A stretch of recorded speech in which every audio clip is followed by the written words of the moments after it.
नमस्कार. आज आपण बनवणार आहोत मस्त अस्सल महाराष्ट्रीयन व्हेज थाळी. या थाळीमध्ये आपण बऱ्याच अशा रेसिपीज करणार आहोत ज्या तुम्ही उन्हाळ्यामध्येही खाऊ शकाल आणि त्यांनी तुमच्या तोंडाची चव तर 100% वाढणारच. चला तर मग सुरुवात करूया. त्यासाठी मी इथे काही साहित्य घेतलेलं आहे. आता सगळ्यात आधी आपण कुकर लावून घेऊया. त्यासाठी मी इथे 1 वाटी तांदूळ आणि अर्धी वाटी तुरीची डाळ घेतलेली होती आणि ते दोन्ही स्वच्छ पाण्याने धुवून घेतलेलं आहे. आता 1 वाटी तांदळासाठी मी इथे 2 वाटी पाणी वापरत आहे. जर तुम्हाला भात जास्त चिकट खाण्याची सवय असेल तर तुम्ही तुमच्या आवडीनुसार पाण्याचं प्रमाण कमी जास्त करून घेऊ शकता. आणि तुरीमध्येही मी तशाच पद्धतीने पाणी टाकून घेतलेलं आहे आणि दोन्हीमध्ये आपल्याला चवीनुसार मीठ टाकून घ्यायचे आणि शेवटी नंतर तुरीच्या डाळीमध्ये आपल्याला पाव चमचा हिंग आणि पाव चमचा हळद टाकून घ्यायचे. हिंग टाकल्यामुळे तुरीचं वरण आपण जेव्हा खातो ना तेव्हा पित्त होत नाही आहे. आता या तुरीच्या डाळीमध्येच आपण मोठाडासा रफली कट करून टोमॅटो टाकून घेत आहोत. अशा पद्धतीने टोमॅटो जर तुम्ही कुकरमध्ये शिजवून घेतलात तर मस्त असा गाळ होतो आणि त्याची चव एकदम अशी डाळीमध्ये उतरते. आता कुकर लावलेला होता तोपर्यंत आपण पुढची तयारी करून घेऊया. त्यासाठी मी इथे 5-6 लसणाच्या पाकळ्या आणि नंतर यामध्येच थोडीशी कोथिंबीर आणि 4-5 कढीपत्त्याची पानं टाकून घेतलेत. हे आपल्याला चांगलं बारीक असं वाटून घ्यायचे. हा वाटलेला लसूण आपण वरण फोडणी घालण्यासाठी वापरणार आहोत. आता इथेच मी एक अद्रकीचा तुकडा घेतलेला आहे, सोबतच 5-6 लसणाच्या पाकळ्या. हेही आपल्याला चांगलं बारीक असं वाटून घ्यायचे आणि हे आपण मटकीच्या भाजीसाठी वापरणार आहोत. अशा पद्धतीने जर सगळंच अगोदर फोडणीसाठी वाटून घेतलं तर मग भाज्या पटकन अशी फोडण्या घालता येतात. आता इथे 10-12 हिरवे मिरच्या घेतल्यात. तुम्ही कमी जास्त घेऊ शकतात. मी ह्या मिरच्या झुणक्याच्या फोडणीसाठी वापरणार आहे. त्यामध्येच आपल्याला 7-8 लसणाच्या पाकळ्या घालून घ्यायच्यात आणि चांगलं बारीक असं वाटून घ्यायचे. आता इथे मी खलबत्त्यामध्येही वाटून घेत आहे. तुम्ही वाटल्यास मिक्सरलाही फिरवून घेऊ शकता, परंतु खलबत्त्याची चव खूप मस्त लागते. तुम्ही एकदा अशा पद्धतीने झुणकाही करून बघा, खूप मस्त होतो. आता हे वाटून झालेलं आहे. आपण एका प्लेटमध्ये काढून घेऊया आणि नंतर मी इथे बारीक असा कांदा, टोमॅटो आणि एक रफली म्हणजेच लांबसर आकारामध्ये कांदा कट करून घेतलेला होता भाज्या फोडणी घालण्यासाठी. नंतर सांगेनच कशासाठी काय वापरलेलं आहे ते. आता थोडंसं तूप टाकलेलं आहे एका कढईमध्ये आणि त्यामध्ये आपल्याला शेवया भाजून घ्यायच्यात. या शेवया गव्हापासून म्हणजेच गव्हाची सुजी काढून त्यापासून केलेल्या आहेत. आता ह्या चांगल्या आपल्याला तुपामध्ये लालसर रंग येईपर्यंत भाजून घ्यायच्यात. आता इथे भाजून झालेल्या होत्या आणि मी ते एका प्लेटमध्ये काढून घेतलेले आणि त्याच कढईमध्ये 10-12 हिरवे मिरच्या टाकून घेते आणि आपण इथे हे ठेचा बनवत आहोत. त्यामध्येच 5-6 लसणाच्या पाकळ्या टाकून घ्यायच्यात आणि मिरच्या आणि लसूण पटकन भाजला जावा यासाठी इथे चमचाभर तेल टाकून घ्यायचे. तेल टाकल्यामुळे मिरच्या पटकन अशा भाजल्या जातात. आता इथे मिरच्या आपल्या तडतडेपर्यंत परतवून घ्यायच्यात. त्या अगोदरच आपल्याला इथे मुठभर असे शेंगदाणे टाकून घ्यायचे. जर तिखट जास्त प्रमाणात आवडत असेल तर तुम्ही इथे शेंगदाण्याचं प्रमाण थोडंसं कमी केलं तरी चालेल. शेंगदाणे टाकल्यामुळे ठेचा जास्त तिखट होत नाही, त्यामुळे मी इथे मुठभर असे शेंगदाणे टाकून घेतलेत. शेंगदाणे व्यवस्थित भाजले की त्यावरती झाकण ठेवून आपल्याला हे 5 मिनिटं मिरच्या वाफवून घ्यायच्यात. आता इथे मी वापरलेल्या मिरच्या थोड्याशा निब्बर होत्या, त्यामुळे गॅस बंद करून असंच झाकण ठेवून 5-10 मिनिटं वाफलत ठेवणार आहे. आता इथे मी मटकीची भाजी करणार आहे. त्यासाठी गॅसवरती कढई गरम करायला ठेवलेली होती. त्यामध्ये 1 पळी तेल टाकून घ्यायचे. तेल तुम्ही तुमच्या आवडीनुसार कमी जास्त घेऊ शकता. आता इथे तेल व्यवस्थित गरम झालं की त्यामध्ये 1 चमचा मोहरी, 1 चमचा जिरे टाकून घ्यायचे. जिरे मोहरी व्यवस्थित तडतडली गेली की त्यामध्ये वाटून घेतलेलं अद्रक लसूण टाकून घ्यायचे आणि हे आपल्याला चांगला लालसर रंगावरती येईपर्यंत परतवून घ्यायचे. आता इथे अद्रक लसणाचा कलर तुम्ही बघू शकता चांगला बदललेला आहे. त्यामध्येच बारीक कट करून घेतलेला कांदा टाकून घ्यायचे. कांदाही आपल्याला चांगला मऊसर होईपर्यंत परतवून घ्यायचे. त्या अगोदरच आपल्याला इथे थोडासा कढीपत्ता टाकून घ्यायचे. इथे कांदा परतून होत आहे तोपर्यंत मी इकडे गॅसवरती दूध गरम करायला ठेवलेलं होतं आणि दूध व्यवस्थित उकळलं की त्यामध्ये भाजून घेतलेल्या शेवया टाकून घेतल्यात आणि नंतर शेवयालाही व्यवस्थित उकळी आली की त्यामध्ये 1 वाटी साखर टाकून घ्यायचे आणि विलायची पावडर टाकून घ्यायचे. साखर तुम्ही खिरीमध्ये तुमच्या आवडीनुसार कमी जास्त टाकून घेऊ शकता.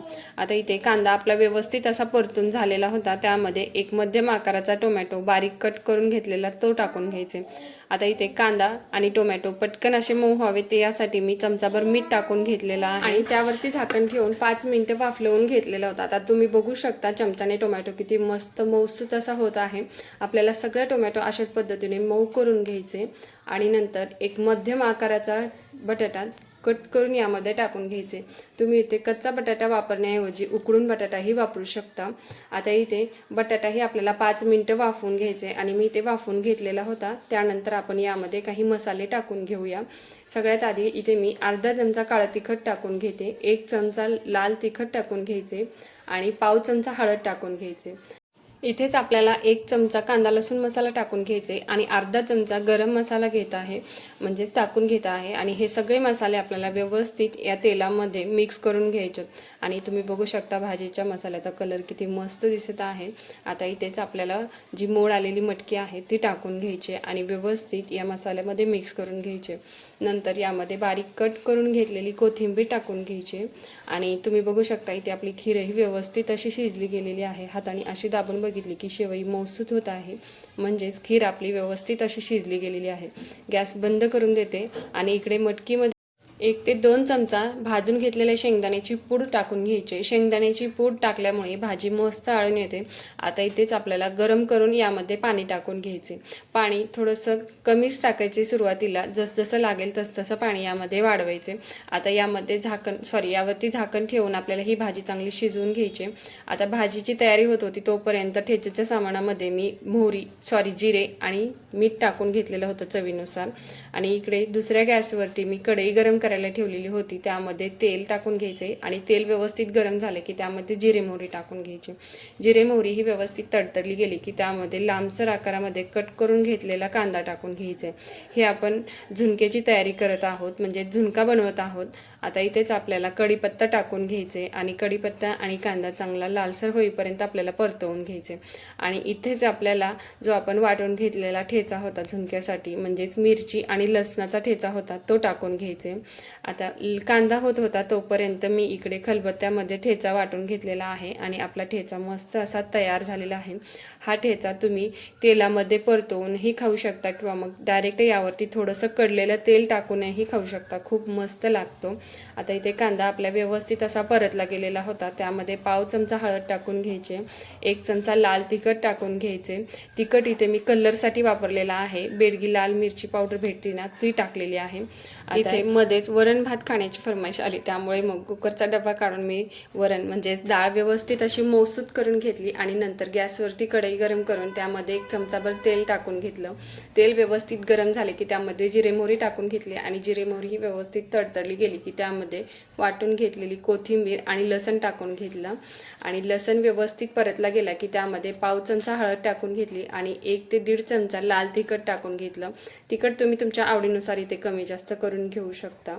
आता इथे जे आपण मऊ करून घेतलेली डाळ होती ती टाकून घ्यायचे आणि लागेल असं आपल्याला डब्बा विसळून यामध्ये पाणी टाकून घ्यायचे आणि मग आपलं वरण तयार आहे। वरून बारीक अशी कट करून घेतलेली कोथिंबीर टाकून घेतली आणि वरणाला उकळी आली की मग आपलं मस्त असं वरण तयार झालेलं आहे। मस्त अशी शिजली गेलेली आहे। यामध्ये लागेल असं गरम करून पाणी टाकून घ्यायचे आणि भाजीला उकळी आली की गॅस बंद करून द्यायचे आणि मग तयार आहे आपली मस्त रसरशीत मटकीची भाजी।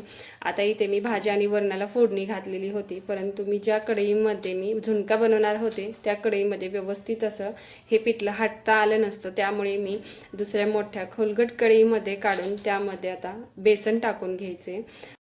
म्हणजेच आपल्याला इथे डायरेक्ट तेलामध्येच बेसन टाकून घ्यायचे आणि चवीनुसार मीठही टाकून घ्यायचे आणि इथेच आपल्याला गरम करून पाणी टाकून घ्यायचे। म्हणजेच तुम्हाला जेवढा झुणका पाहिजे आहे त्यानुसार यामध्ये बेसन टाकून घ्यायचे आणि बेसन व्यवस्थित तेलामध्ये परतले गेले की त्यामध्ये गरम पाणी करून टाकून घ्यायचे। आता इथे मी थोडं थोडं करून यामध्ये पाणी टाकून घेत आहे आणि हे व्यवस्थित हटत आहे आणि तुम्ही बघू शकता व्यवस्थित अशा गुठळ्या मोडल्या गेलेल्या आहेत पिठल्याच्या आणि तुम्ही बघू शकता पिठलं किती मस्त असं दिसत आहे। आता यावरती झाकण ठेवून आपल्याला हे 5-10 मिनिटं मस्त असा झुणका वाफवून घ्यायचे।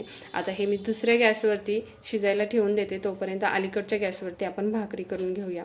भाकरीसाठी मी इथे चाळणीने पीठ चाळून घेत आहे भाकरीचं, म्हणजे ज्वारीचं पीठ चाळून घेतलेलं आहे आणि चाळून घेतलेल्या पिठामध्ये थोडासा खोलगट असा खड्डा करून घ्यायचे आणि त्यामध्ये थोडं थोडं पाणी टाकून आपल्याला व्यवस्थित या पिठामध्ये मिक्स करून घ्यायचे।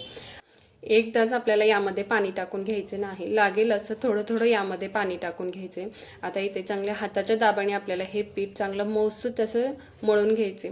भाकरीचं पीठ जेवढं जास्त दाब देऊन तुम्ही चांगलं मौसूत मळाल तेवढ्याच भाकरी मस्त अशा तयार होतात। ज्वारीची भाकरी मस्त खुसखुशीत होण्यासाठी जेव्हा आपण ज्वारी दळून आणतो त्यावेळेसच आपल्याला थोडंसं यामध्ये तांदूळही टाकून घ्यायचे. त्यामुळे आपल्या भाकरी मस्त अशा खुसखुशीत तयार होतात. आता इथे आपल्याला थोडा थोडा पाण्याचा हात घेऊन आपल्याला हे पीठ चांगलं हाताच्या दाबाने मळून घ्यायचे. तुम्ही बघू शकता अशाच पद्धतीने आपल्याला पीठ हे मळून घ्यायचे. आता इथे मी भाकरीसाठी एक गोळा काढून घेते आणि अशा पद्धतीने दोन्ही हाताच्या मदतीने आपल्याला ह्याचा उंडा किंवा थापटी बनवून घ्यायची आणि अधूनमधून थोडासा पाण्याचा हातही लावायचा, जेणेकरून भाकरी थापताना चिरणार नाही. आता राहिलेलं पीठ आपल्याला साईडला करून घ्यायचे आणि जर ताट थोडंसं ओलसर असेल तर हाताने पुसून घ्यायचे, जेणेकरून कोरडं पीठ खाली चिटकणार नाही. आता इथे पीठ चाळणीने चाळून घेतलेलं आहे मी आणि ते थापटी एवढं गोळा करून ते पसरवून घेतलेले आणि त्यावरती भाकरीची थापटी ठेवून आपल्याला एकाच हाताने थापून घ्यायचे आणि दुसऱ्या हाताने एकसारखे असे काटं करत जायचे, जेणेकरून आपली भाकरी चिरणार नाही. आता इथे तुम्ही बघू शकता मध्यम आकाराची भाकरी थापली गेली की आपण दोन्ही हाताने ही भाकरी थापून घ्यायची आणि भाकरी जर तुमच्या हाताला चिटकत असेल तर थोडंसं कोरडं पीठ लावायचं हाताला आणि नंतर थापायची. आता इथे तुम्ही बघू शकता मी मस्त अशी भाकरी एकसारखी थापून घेतलेली आहे. आता हे आपण तव्यावरती घेऊया. भाकरी तव्यावरती टाकताना खालची साईड वरच्या बाजूला येईल अशा पद्धतीने आपल्याला भाकरी टाकून घ्यायची आणि भाकरी उचलताना आपल्याला अलगद हलक्या हाताने भाकरी तव्यावरती टाकून घ्यायचे आणि नंतर लगेच आपल्याला भाकरीला पाणी नाही लावायचं. जर तुमचा तवा थोडासा गरम असेल तर अर्धा एक मिनटं थांबायचं आणि नंतर मग पाणी भाकरीला लावायचं. आता इथे मी भाकरी पचत होती तोपर्यंत दुसरा उंडा काढून घेते आणि नंतर मग याच्यावरती पाणी टाकून घेते आणि पाणी व्यवस्थित आपल्याला एकसारखं असं सगळीकडून भाकरीला लावून घ्यायचे. भाकरीला पाणी लावताना जर तुमच्या हाताला चटके बसत असतील तर तुम्ही इथे कॉटनच्या कपड्याचाही वापर करू शकतात. आता इथे तुम्ही बघू शकता भाकरी मस्त पचली गेली की हातानेच उलटली जाते. तुम्ही उलटण्याचाही वापर करू शकता. आणि आता इथे आपला झुणकाही तयार झालेला आहे. 10-15 मिनटं झालेले होते आणि झुणका मस्त असा वाफरलेला गेलेला आहे. अधूनमधून मी थोडंसं चमच्याने हलवतही होते. आता इथे तुम्ही बघू शकता मस्त असा झुणका तयार झालेला आहे. तुम्हीही एकदा नक्की करून बघा. अशा पद्धतीने खूप मस्त होतो. आता याच्यावरती आपल्याला झाकण ठेवून गॅस बंद करून द्यायचे. इकडे आपली भाकरी ही मस्त अशी भाजली गेलेली आहे. जर काटे थोडेसे कच्चे वाटत असतील तर मग हाताच्या दाबाने ते व्यवस्थित असे भाजून घ्यायचे आणि नंतर भाकरी उलटून आपल्याला भाकरी ही फुगवून घ्यायची. जर भाकरी तुमची व्यवस्थित अशी फुगत नसेल तर मग तुम्ही हाताच्या दाबाने किंवा मग कॉटनच्या कपड्याने थोड्याशा त्याला दाबून भाकरी फुगवू शकता.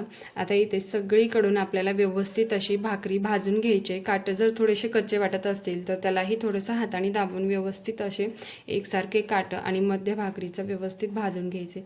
आता इथे मी भाकरी तयार केलेली आहे आणि अशाच पद्धतीने बाकीच्या राहिलेल्या भाकरीही मी बनवून घेतलेली आहे आणि तुम्ही बघू शकता इथे भाकरी किती मस्त काटापर्यंत फुगलेली आहे आणि त्याचा पापुंद्रा सहज वेगळा होत आहे. अशाच पद्धतीने जर तुम्हालाही भाकरी करायच्या असतील तर माझ्या पद्धतीने एकदा नक्की करून बघा. खरं तर आपल्या महाराष्ट्रामध्ये भाकरी करणे हे काही नवीन प्रकार नाही, परंतु मी हे नवशिक्यांसाठी सांगते. आता मी सगळी व्यवस्थित अशी थाळी मांडून घेते आणि तुम्हीही एकदा नक्की करून बघा. यातील काही रेसिपीज करा किंवा पूर्ण करा, पण कशा झाल्या ते मला नक्की सांगा कमेंट करून. आणि हो, तुम्हाला जर माझे व्हिडिओज आवडत असतील तर प्लीज आपल्या व्हिडिओला लाईक करायला विसरू नका आणि जास्तीत जास्त शेअर करा. आणि तुम्ही चॅनलवरती नवीन असाल तर चॅनललाही सबस्क्राईब केल्याशिवाय जाऊ नका. आणखीन भेटू अशाच नवीन रेसिपीसोबत. धन्यवाद.